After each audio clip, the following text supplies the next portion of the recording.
Assalamualaikum warahmatullahi wabarakatuh. Di sini saya akan menjelaskan tentang analisis dan perancangan perangkat lunak. Nama saya sendiri Rayhan Irawan dengan NIM 3411201104 kelas D. Di sini ada materi APPL. Yang pertama ada perangkat lunak, yang kedua ada rekrutmen catering, yang ketiga ada desain perangkat lunak, yang keempat ada konsep desain perangkat lunak. Lalu yang kelima ada use case diagram, yang keenam ada activity diagram, dan yang ketujuh ada class diagram. Lalu yang kedelapan ada sequence diagram. Lalu selanjutnya ada state diagram, dan yang ke-10 ada komponen dan deployment diagram. Lalu yang 11 entity relationship diagram. Lalu dan yang terakhir yaitu design user interface. Kita akan mulai dari yang pertama, yaitu analisis dan perancangan perangkat lunak. Perangkat lunak adalah satu perintah program komputer yang bila dieksekusi memberikan fungsi dan unjuk kerja seperti yang diinginkan. Lalu yang kedua, struktur data yang memungkinkan program memanipulasi informasi secara proporsional. Lalu yang terakhir, ada dokumen yang menggambarkan operasi dan kegunaan program tersebut. Di sini ada software proses, yaitu secara garis besar, proses pembangunan perangkat lunak dibagi menjadi 4 bagian. Yang pertama perencanaan atau planning, yang kedua ada pembangunan atau developing, yang ketiga ada evaluasi atau yang disebut evaluating, dan yang terakhir ada evolusi atau evolving. Lalu ada object oriented principle, terdapat 4 konsep dan prinsip dalam object oriented, yaitu yang pertama ada abstraction, yaitu merupakan aspek yang memberikan pandangan menyeluruh dari sistem di mana mengesampingkan detail. Makin ke atas, makin tinggi tingkat abstraknya. Lalu yang kedua ada encapsulation, yaitu authorization komponen menyembunyikan detail implementasi untuk setiap objek tersebut. Lalu yang ketiga ada modularity, yaitu membagi sistem yang kompleks menjadi komponen yang lebih kecil sehingga dapat dikelola dengan mudah. Lalu yang keempat ada hierarchy, yaitu akan membagi level abstraksi dari suatu sistem ke dalam suatu struktur tree.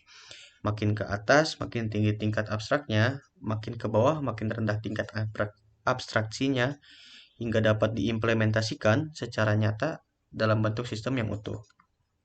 Lalu yang kedua ada recruitment catering, yaitu kebutuhan adalah gambaran dari layanan service dan batasan bagi sistem yang akan dibangun, di mana rekrutmen itu akan menangkap tujuan dari sistem dan merupakan sebuah gagasan yang harus diwujudkan dalam sebuah software. Lalu di sini ada kebutuhan fungsional, yaitu kebutuhan yang berisi proses-proses apa saja atau sebuah layanan apa saja yang nantinya harus disediakan oleh sistem tersebut, yang mencangkup bagaimana sistem harus bereaksi pada input tertentu dan bagaimana perilaku sistem pada situasi tertentu. Lalu di sini ada kebutuhan fungsional, sangat tergantung dari jenis perangkat lunak, penggunaan sistem, dan jenis sistem di mana perangkat lunak tersebut digunakan. Kebutuhan fungsional dapat dicari dari pertanyaan apa yang harus sistem lakukan, karena kebutuhan fungsional harus dapat menggambarkan sebuah layanan-layanan yang bisa diberikan kepada sistem penggunaan secara mendetail. Lalu di sini ada kebutuhan non-fungsional, yaitu kebutuhan yang menitik beratkan pada properti perilaku yang dimiliki oleh sistem tersebut. Lalu kebutuhan fungsional juga sering disebut sebagai batasan layanan atau fungsi yang ditawarkan sistem seperti batasan waktu, batasan pengembangan, proses, standarisasi, dan lain-lain. Secara umum, kebutuhan non-fungsional suatu perangkat lunak terdiri dari 4 macam, yaitu usability, sebuah kebutuhan non-fungsional yang terkait dengan kemudahan penggunaan sistem atau perangkat lunak oleh user.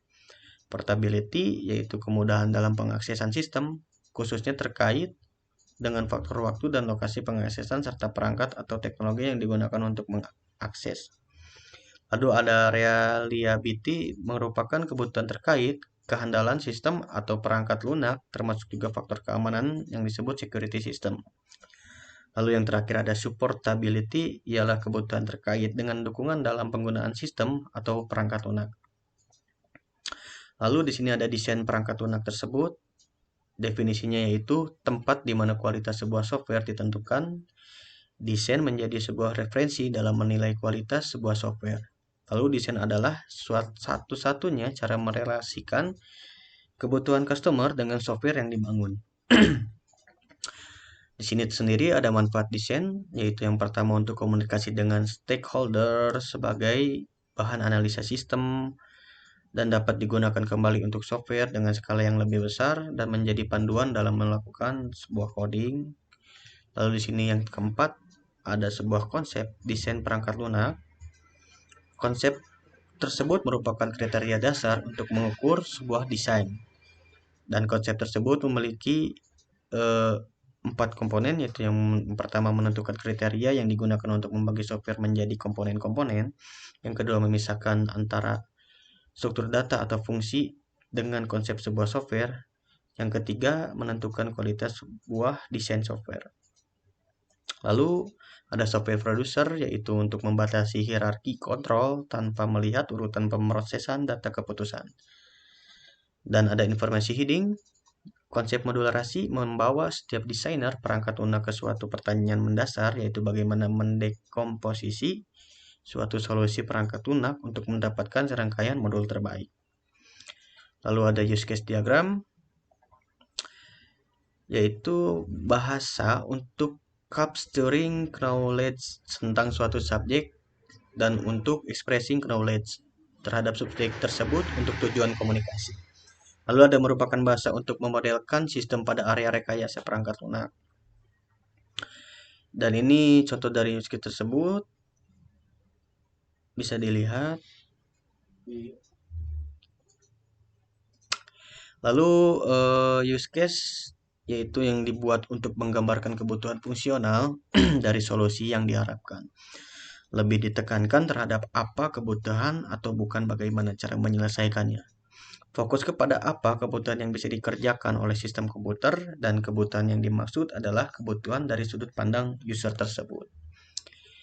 Dibuat dengan bentuk horizontal, elips menggambarkan kebutuhan fungsional dari sudut pandang user atau aktor. Menggunakan kata kerja boleh lebih dari satu kata. Use case boleh diberi prioritas. Contohnya seperti tambah data peminjam, seperti gambar di sini. Lalu ada aktor yang menggambarkan pengguna sistem, baik itu manusia atau user maupun sistem lain atau yang disebut external system. Yang kedua digambarkan dalam bentuk statement, dan yang terakhir menggunakan kata benda boleh lebih dari satu kata.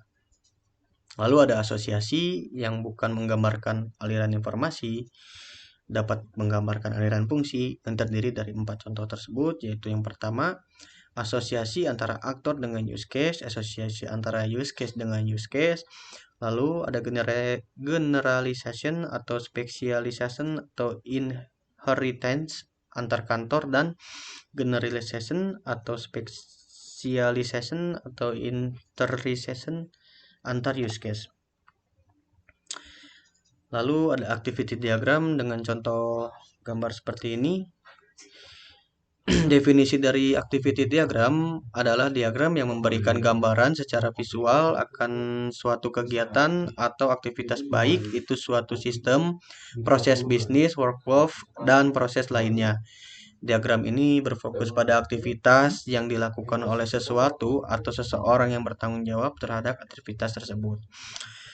Activity diagram memperlihatkan urutan aktivitas proses dalam sistem. Sekarang ada action atau activity node. Yang pertama ada use case name yang berisikan nama use case yang akan dideskripsikan. Lalu ada skenario yang dirancang dalam pembuatan use case menjelaskan apakah sistem tersebut diakses melalui web application atau mobile application. Lalu yang ketiga ada triggering event, hal yang memicu terjadinya use case itu sendiri. Yang keempat ada brief description, merupakan sebuah brief dari use case dan skenario yang telah ditentukan sebelumnya. Lalu ada activity diagram for use case, Yang pertama ada aktor yang merupakan orang yang melakukan use case tersebut, lalu relate use case yang lain berhubungan dengan use case itu sendiri. Lalu ada stakeholder orang lain selain aktor yang terlibat. Lalu ada post condition, aktivitas atau objek-objek yang muncul setelah use case itu dilakukan. Lalu ada flow of activities, rangkaian berjalannya use case tersebut yang terdiri dari aktivitas antar aktor dan sistem dari use case tersebut. Lalu ada exception condition, yaitu kondisi atau alternatif yang bisa saja terjadi pada saat menjalankan use case itu tersendiri. Ini untuk contoh dari gambar use case tersebut. Bisa dilihat ada komponen-komponen dari contoh gambar tersebut. Selanjutnya ada kelas diagram. Kelas diagram adalah sebuah spesifikasi yang jika diinstansiasi akan menghasilkan sebuah objek dan merupakan inti dari pengembangan dan desain berorientasi objek. Lalu ada kelas menggambarkan keadaan atau atribut atau properti suatu sistem, sekaligus menawarkan layanan untuk memanipulasi keadaan tersebut atau metode atau fungsi. Lalu ada kelas diagram menggambarkan struktur dan deskripsi kelas, package, dan objek berserta hubungan satu sama lain seperti containment atau pewarisan, asosiasi, dan lain-lain. Di sini ada komponen yang memiliki 3, yaitu nama kelas, kata benda, atribut, dan methods atau operation. Yaitu yang pertama ada class names, attributes, dan operation. Lalu ada sequence diagram, yaitu diagram yang menggambarkan fungsi dari sistem namun dilihat dari level yang berbeda. Bila use case adalah diagram yang menjelaskan fungsi dari perangkat lunak yang dibuat, sequence diagram menggambarkan interaksi antara sejumlah objek dalam urutan waktu. Kegunaannya untuk menunjukkan rangkaian pesan yang dikirim antara objek, juga interaksi antar objek yang terjadi pada titik tertentu dalam eksekusi sistem. Ini contohnya dari sequence diagram. Lanjut, kita akan melanjutkan ke state diagram, yaitu diagram yang untuk menggambarkan behavior, yaitu perubahan state di suatu kelas berdasarkan event dan message yang dikirimkan dan diterima oleh kelas tersebut. Lalu ada setiap diagram state-nya hanya boleh memiliki satu start atau initial state dan boleh memiliki satu atau lebih dari satu stop states atau final states. Lalu ada state diagram yang digunakan untuk menyatakan sebuah kondisi atau yang disebut dengan status sebuah objek pada saat sistem berjalan. Diagram interaksi dan diagram status saling melengkapi tentang perilaku dinamis sebuah sistem. Diagram interaksi ini juga menunjukkan pesan-pesan yang dilewatkan di antara objek-objek di dalam sistem selama periode waktu yang singkat. Lalu ada diagram status atau state diagram atau state chart. Diagram menunjukkan sebuah kondisi yang dapat dialami atau terjadi pada sebuah objek sehingga setiap objek memiliki sebuah diagram status. Ini untuk contohnya dari state diagram. Ada initial state, ada state 1, state 2, dan state 3 yang berisikan condition dan transition. Lalu di sini ada komponen dan deployment diagram. Diagram deployment digunakan untuk menggambarkan konfigurasi komponen-komponen pada saat instalisasi sistem informasi. Diagram deployment menunjukkan tata letak sebuah sistem secara fisik, menampakkan bagian-bagian software yang digunakan yang berjalan pada bagian-bagian hardware yang akan digunakan untuk mengimplementasikan sebuah sistem dan keterhubungan antara komponen-komponen hardware tersebut. Diagram deployment atau deployment diagram menunjukkan konfigurasi komponen dalam proses eksekusi aplikasi. Diagram deployment ini mewakili sebuah pandangan pengembangan sistem sehingga hanya akan ada satu diagram deployment untuk satu sistem. Di sini ada simbol-simbol komponen diagram. Yang pertama ada simbol dari package, yang kedua ada komponen dari nama komponen, lalu ada kebergantungan atau dependensi. Masing-masing memiliki deskripsi yang berbeda. Yang pertama ada package yang merupakan sebuah bungkusan dari suatu atau lebih komponen. Lalu yang kedua ada komponen yang berdeskripsikan komponen sistem. Lalu kebergantungan atau dependensi, yaitu kebergantungan antar komponen, arah panah mengarah pada komponen yang akan dipakai. Lalu di sini ada simbol antarmuka atau interface yang berdeskripsi sama dengan konsep interface pada pemrograman berorientasi objek, yaitu sebagai antarmuka komponen agar tidak mengakses langsung komponen. Simbolnya lingkaran dan ada nama interface. Ini untuk contohnya yang terdapat user interface, lalu lanjut ke business processing, lalu ke data. Dari business processing kita bisa masuk ke security. Lalu ada entity relationship diagram atau yang biasa kita sebut IRD. Definisinya itu yaitu model entity relationship adalah suatu penyajian data dengan menggunakan entity dan relationship. Diagram IRD ini juga merupakan model konseptual untuk menggambarkan struktur logis dari basis data berbasis grafis. Entity Relationship Diagram atau yang biasa kita sebut IRD merupakan salah satu diagram atau notasi yang digunakan untuk mendesain data dengan pendekatan top hingga down. Bentuk data yang dirancang adalah tabel yang memiliki relasi atau lebih dikenal sebagai relational database. IR diagram memiliki 3 komponen, yaitu yang pertama ada entitas, yang kedua ada atribut, dan yang terakhir ada relasi. Dalam pembuatannya juga diperhatikan ada 3 komponen, yaitu yang pertama ada key, kardinalitas, dan agregasi. Nah, ini untuk contoh IRD-nya tersebut ada nama, nomor ID, KTP, nomor telepon atau HP, YML atau pembayaran yang akan menyambung ke customer tersebut. Lalu dari customer akan mendaftar ke member hingga pramuniaga minimarket. Di dalam pramuniaga minimarket terdapat nama pramuniaga, username, password, database atau database customer, total harga, dan ID pramuniaga. Lalu setelah pramuniaga minimarket bisa menyambung ke membuat kartu member yang berisikan barcode kartu, JML point, hadiah, top up kartu, ID kartu, layanan diskon, dan promo produk tersebut. Lalu yang terakhir kita akan menjelaskan tentang desain user interface. Desain user interface yaitu bentuk tampilan grafik komputer yang berhubungan langsung dengan pengguna atau sebuah user interface berfungsi sebagai penghubung antara user dengan software sehingga user dapat mengetahui apa yang terjadi mengenai apa yang terjadi pada software tersebut yang sedang digunakannya. Misalkan interaksi dari mesin komputer ke layanan monitor. Lalu ada pengguna sering menilai sistem dari interface bukan dari fungsinya, melainkan dari user interface-nya tersebut.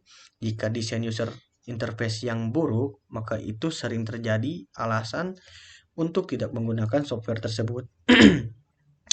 Selain itu, interface yang buruk disebabkan pengguna membuat kesalahan yang sangat fatal. Dengan demikian, baik buruknya sebuah software tergantung dari bagaimana user mengerti ketika menggunakan software tersebut. Oleh karena itu, perancangan user interface tidak boleh dikerjakan sembarang dan tidak mudah untuk dikerjakan. Di sini ada tujuan Yan Sommer file atau notes. Dan di sini ada contoh gambarnya. Lalu contoh gambar yang pertama untuk menyarankan beberapa prinsip desain umum untuk desain antar pengguna. Yang kedua untuk menjelaskan gaya interaksi yang berbeda. Dan yang ketiga untuk memperkenalkan gaya penyajian informasi dan atribut penggunaan dan pendekatan sistem untuk evaluasi sistem. Lalu yang terakhir untuk menggambarkan dukungan pengguna yang harus ada di dalam antarmuka pengguna. Di sini ada prinsip dalam untuk merancang UI-nya. Yang pertama ada user familiarity atau mudah dikenali. Dan yang kedua ada konsistensi atau konsisten. Dan yang ketiga ada minimal surprise atau tidak buat kaget user tersebut. Yang keempat ada recoverability atau pemulihan. Yang kelima ada user guidance atau bantuan. Dan yang keenam ada user diversity atau keberagaman. Sekian dari penjelasan dari saya. Mohon maaf apabila ada kesalahan kata. Wabillahi taufiq wal hidayah. Wassalamualaikum warahmatullahi wabarakatuh.